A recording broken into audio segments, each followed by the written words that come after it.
बिस्मिल्लाहिर्रहमानिर्रहीम। अस्सलाम वालेकुम। कुकिंग विद मोनी के साथ मैं हूँ मोनी अरशद। अल्लाह ताला आप सबका हामी और नासिर हो। आज मैं आपके लिए बहुत ही मज़ेदार, टेस्टी और हेल्दी रेसिपी लेकर आई हूँ। ये पराठा ना सिर्फ आप लोग नाश्ते में बल्कि लंच और डिनर में भी इस्तेमाल कर सकते हैं, क्योंकि ये है ही बहुत हेल्दी और टेस्टी। एक बाउल लिया और उसमें मैंने 2 कप चावलों का आटा लिया। उसमें मैंने 1 से 1.5 गिलास पानी का शामिल किया। अच्छे तरीके से बीट किया, मिक्स कर लिया। अपने चावलों के आटे को अच्छे तरीके से छान लेना है ताकि कोई गंध या लम्स ना रहे। फिर मैंने इसमें 3 टेबलस्पून सूजी के शामिल किए और अगेन मिक्स कर लिया।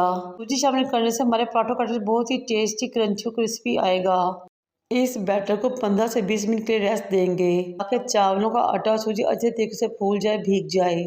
फिर मैंने ग्राइंडर की जग ली, उसमें 3 उबले हुए आलू शामिल किए और साथ ही 1 से 1.5 गिलास पानी शामिल किया। ग्राइंड की और एक स्मूथ सी पेस्ट रेडी कर ली। अब आलूओं के इस मिक्सचर और पेस्ट को हमने चावलों के आटे और सूजी के मिक्सर में शामिल कर लेना है और अगेन मिक्स कर लेना है। लेकिन इस बात ख्याल है कि ये मिक्सचर ना तो बहुत ज़्यादा पतला हो, ना ही बहुत ज़्यादा गाढ़ा हो, बल्कि नॉर्मल सी कंसिस्टेंसी का हो। इस स्टेज पे मेरी आपसे रिक्वेस्ट है कि मेरे चैनल को लाइक करें, शेयर करें, सब्सक्राइब करें और बेल आइकन को टच करें ताकि मेरी तमाम वीडियो आप तक पहुँच सकें।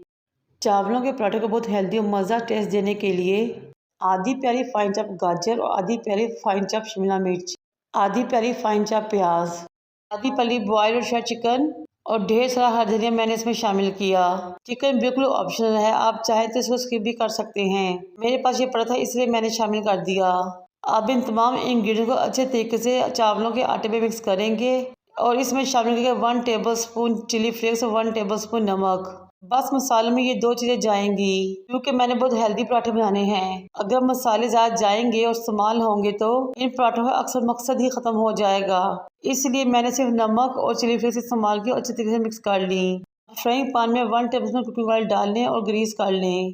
फिर दूध वाले डोंगे से आपने इस मिक्सचर को भर कर लेना है 2 से 3 मरतबा और फ्राई पैन में डाल देना है और इस डोंगे के बैक साइड से अच्छे तरीके से बैलेंस कर देना है। फिर आपने मीडियम टू लो फ्लेम पे 3 मिनट तक मुसलसल इसको पकाना है बगैर हिलाए। अब इस पराठे की साइड हम किस तरह चेंज करें, ना तो ये चम्मच से चेंज होगी, ना स्पैचुला, ना चिमटे से। फ्राइंग पैन के ऊपर प्लेट रखेंगे और इसको उल्टा कर देंगे, पराठा निकालेंगे। फिर अगेन इस पराठे को हम प्लेट में से फ्राइंग पैन में शिफ्ट कर देंगे। इस तरह हम इस पराठे की साइड चेंज करेंगे। 2 से 3 मिनट पकाने के बाद अगेन साइड चेंज करेंगे। ये देखिए माशाल्लाह बहुत ही ज़बरदस्त, टेस्टी, मज़ेदार, हेल्दी राइस पराठा रेडी हो चुका है। अब मैं इसको तवे पे से उतारूंगी और सर्व करूंगी। ये बहुत ही मज़ेदार, टेस्टी रेसिपी है। इसको ना सिर्फ अपने लंच, डिनर बल्कि ब्रेकफास्ट में इस्तेमाल करें, बल्कि बच्चों को लंच बॉक्स में भी दें, क्योंकि है ही इतनी हेल्दी और साथ में मज़ेदार भी। यकीन करें आपके बच्चे खुश हो जाएंगे इस मज़ेदार से नाश्ते को देखकर। इस रेसिपी को ट्राई करें, एंजॉय करें, मुझे अपने फीडबैक से आगाह करें। यकीन करें मज़ा ही आ जाएगा। मुझे और मेरे वालिदैन को दुआ में याद रखें। अल्लाह हाफिज़।